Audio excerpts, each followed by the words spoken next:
하루를 시작하는 하나님의 말씀 11월 24일 화요일 하늘 양식입니다.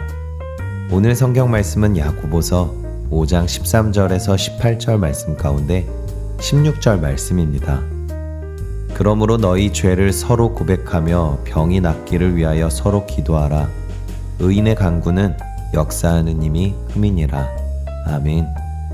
오늘 말씀은 빨간 우산이 준비되어 있습니까? 라는 제목으로 생명의 교회 이병민 목사님께서 집필하여 주셨습니다.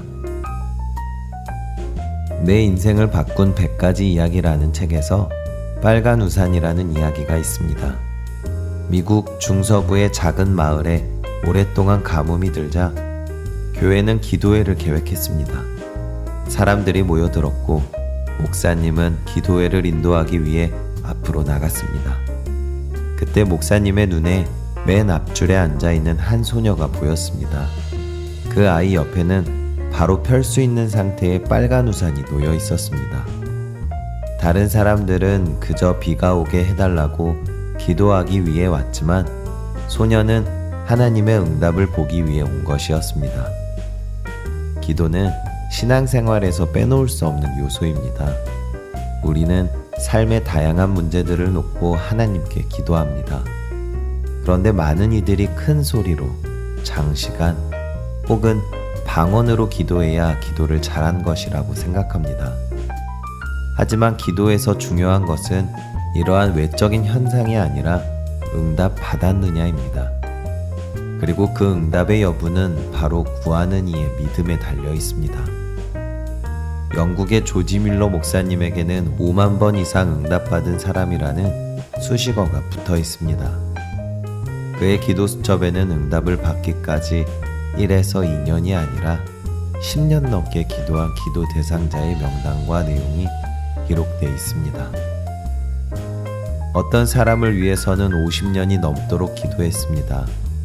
하나님의 기도 응답을 확신한 뮬러 목사님은 세상을 떠나기 직전까지 기도를 멈추지 않았습니다. 결국 그가 죽은 후 50년 동안 기도해 오던 친구의 영혼이 구원을 얻었습니다. 야고보서는 기도가 병을 낫게 해주고 용서를 받게 해준다고 말하고 있습니다. 또 죄와 질병의 문제를 넘어 자연현상까지도 다스릴 수 있는 그 능력이 기도에 있다고 말합니다. 한마디로 기도로 해결되지 않는 삶의 문제는 없다는 말씀입니다. 그런데 여기에는 전제 조건이 있습니다. 그 기도가 바로 믿음의 기도여야 한다는 것입니다. 우리와 성정이 같은 엘리야도 믿음의 기도를 통해 하나님의 큰 능력을 체험했습니다. 여러분의 기도는 어떤 기도입니까?